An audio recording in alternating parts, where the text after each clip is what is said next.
Um abraço do tamanho do Brasil. Por que Bolsonaro 2018? No último vídeo eu declarei que se o Jair Bolsonaro for candidato a presidente em 2018, que eu vou votar nele.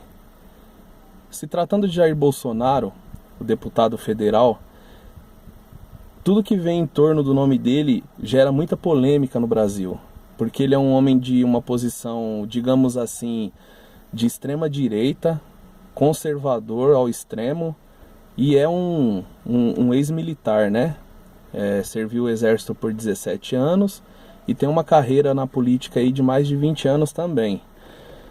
Só que Jair Bolsonaro é um homem muito isolado até no meio político, muito rejeitado. Haja vista que na eleição para presidente da Câmara dos Deputados, salvo engano, ele recebeu 4 votos. Isso mesmo, 4 votos dos 512 possíveis. E isso significa o que para mim? Significa que é um bom sinal.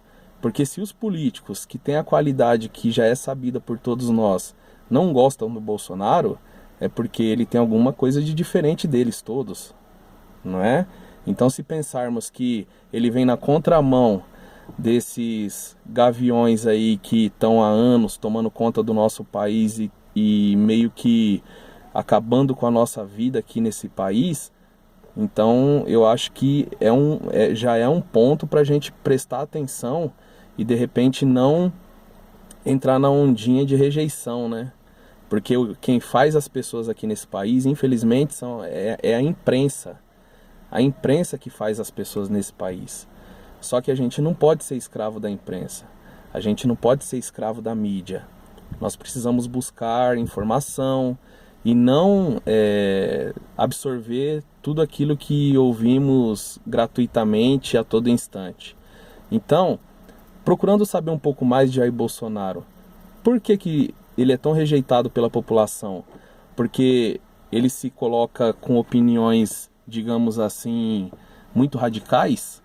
Porque ele é um homem que ele não pipoca na hora de uma pergunta, ele não pipoca para dar uma resposta daquilo que vem do pensamento dele?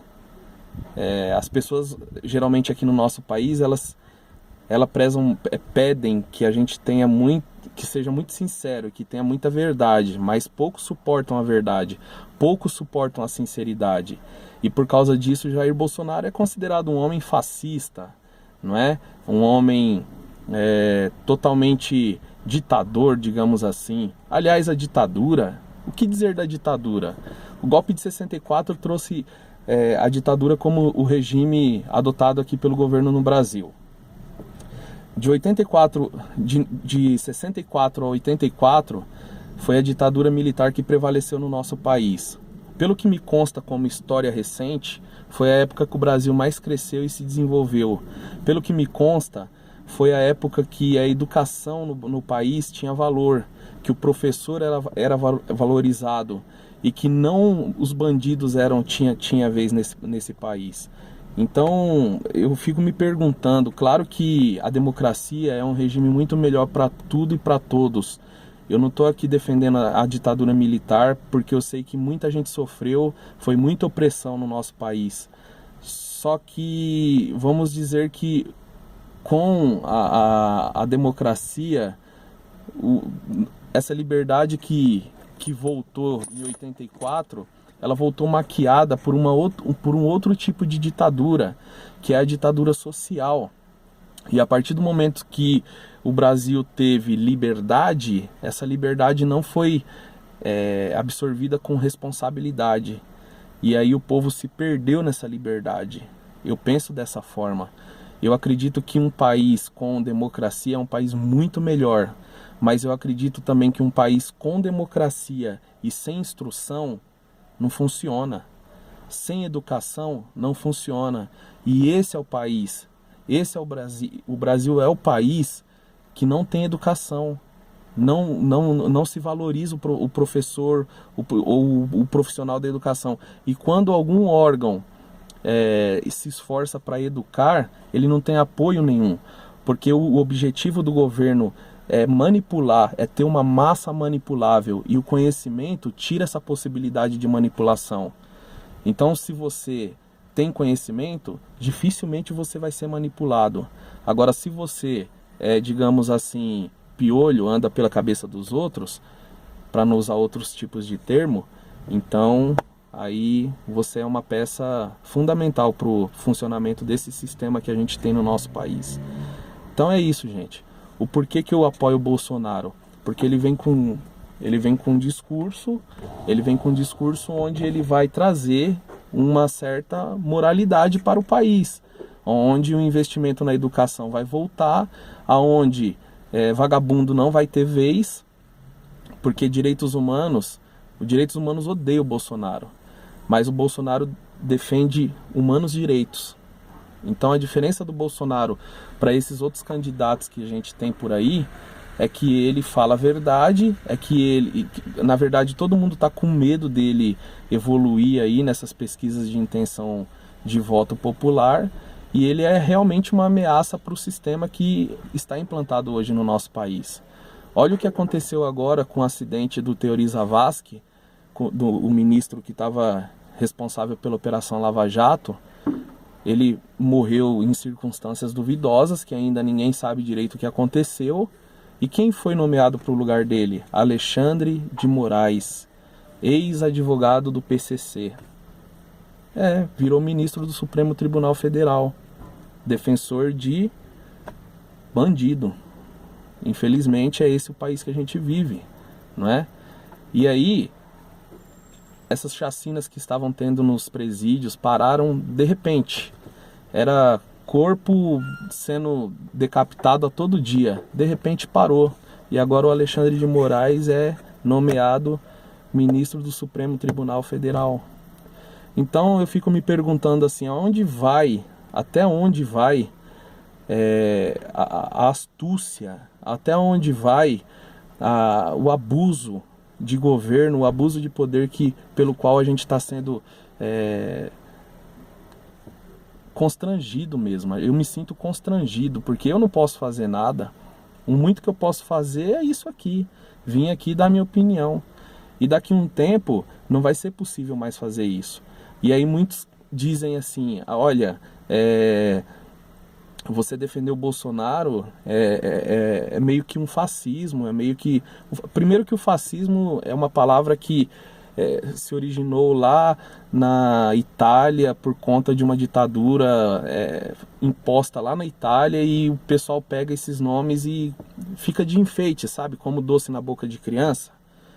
Mas o verdadeiro fascismo que a gente vive hoje é o fascismo social aqui do país, onde pessoas que se dizem a favor da liberdade, a favor de tudo isso que trouxe para nós uma deficiência de comportamento social, que é a favor de minorias.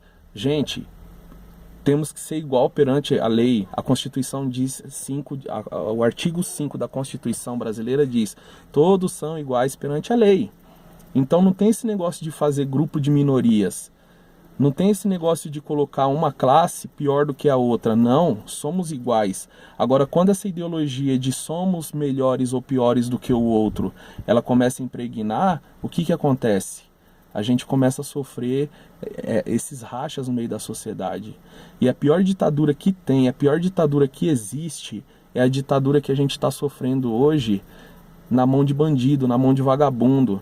Porque todo mundo é contra a ditadura militar, mas nós sofremos uma ditadura imposta pelo crime. Você não tem sossego dentro da sua casa, você não pode tirar o seu carro, você não pode chegar na tua casa sem prestar atenção, porque pode ter um vagabundo te esperando e colocando a sua sorte em risco. Então é complicado isso aí. Agora, se fosse para mudar, se fosse para realmente trazer isso e foi estabelecida uma ordem, eu sou contra a ditadura, mas eu não acharia ruim que ela voltasse não, viu? E eu falo isso não por mim, porque eu não estou pensando em mim só. Eu estou pensando em dias melhores para os meus filhos, meus netos e as minhas gerações e as suas gerações também. Eu não estou pensando só em mim. Até porque, pelo que me consta, quem andou direito na ditadura não sofreu represália. Quem sofria represália na ditadura era vagabundo. É claro que existia um abuso de autoridade da polícia, como existe até hoje, mas eram casos isolados, eram casos que aconteciam de forma esporádica, porque sempre que houve esses escândalos aí de jornalista que foi preso, que foi morto, que foi torturado, eles não estavam orando não, eles não estavam rezando em lugar nenhum. Eles estavam fazendo, eles estavam indo contra o sistema da época. Então eles eram perseguidos por isso. Não era à toa, Dilma chora que foi torturada. Dilma era guerrilheira, né? José Dirceu era guerrilheiro. E aí, o que me deixa mais triste é que a única esperança que a gente tinha, que era o PT, na conversa do Lula, companheiros, povo brasileiro, eu vou libertar vocês da corrupção. Eu vou libertar vocês dessa bandidagem toda que sempre tomou conta do nosso país. De repente chega o Lula com esse discurso muito bonito. Aliás, o Lula é um fenômeno. O maior fenômeno da política mundial. Se chama Luiz Inácio Lula da Silva. Se ele subir no palanque e for candidato em 2018, ele vai fazer muita gente chorar. Muita gente ainda vai se curvar a ele, né? Eu não. Então tomem cuidado na hora de você colocar sua confiança ou você jogar pedra em alguém. O simples fato do cara falar a verdade, falar aquilo que ele pensa, não mandar recado, não maquiar uma opinião, isso não quer dizer que o cara seja fascista. Vocês querem saber um pouco do Bolsonaro? Pesquisem sobre o Bolsonaro, como que é a vida dele, como que ele se comporta como pai, como cidadão, se tem alguma coisa em nome dele. Eu não vim aqui fazer propaganda do Bolsonaro, é porque em outro vídeo eu falei que eu votaria nele e aqui eu estou explicando por quê. Eu tenho uma esperança que nesse tipo de candidato a gente possa ter uma condição de sobrevivência mais digna dentro do nosso país. Na verdade, quem governa a minha vida, quem governa a nossa vida é Deus. Eu confio em Deus, eu não confio no homem para governar nada, mas a gente tem que buscar uma opção menos pior. E eu acho que o menos pior hoje seria Jair Bolsonaro. Se tivesse o Enéas vivo e fosse candidato, eu votaria no Enéas, assim como eu tenho certeza que ele ganharia uma eleição hoje, nos dias atuais. Então fica complicado. A gente está meio sem saída, a gente está meio sem opção e é isso. Eu tô cansado, eu venho mais uma vez aqui falar de política, mas é os assuntos pertinentes que tem para ser conversado. E eu quero agradecer a todos os inscritos do canal, os que estão chegando. A gente fica um tempo sem jogar vídeo para vocês aí, mas não é por má vontade nem nada, tá? E meus vídeos também eu peço desculpa que o que eu falo eu não ensaio, sai tudo do coração, sai tudo na hora.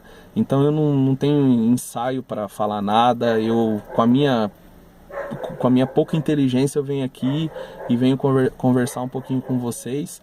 E não edito vídeo também, porque eu não tenho muito conhecimento de estar mexendo com informática, com essas coisas, e eu sou meio ogro mesmo para mexer com internet, tá bom? Mas é isso, então vamos parar para pensar um pouquinho, vamos analisar, vamos refletir e vamos deixar de ser massa manipulável. A gente precisa, o Brasil precisa de investimento na educação. Enquanto essa sociedade, enquanto as escolas forem tratadas do jeito que elas são, do jeito que a preocupação, enquanto a gente não se preocupar mais em ler do que, por exemplo, quem vai ser eliminado da próxima semana ou quem vai ganhar o próximo Big Brother, as coisas não vão melhorar. Até porque, com essa situação do Espírito Santo, será que alguma livraria foi saqueada? Será que alguma livraria foi roubada? Eu acredito que não, tá bom? Então esse é o vídeo de hoje, fiquem com Deus, um abraço do tamanho do Brasil e até o próximo vídeo. Valeu, pessoal!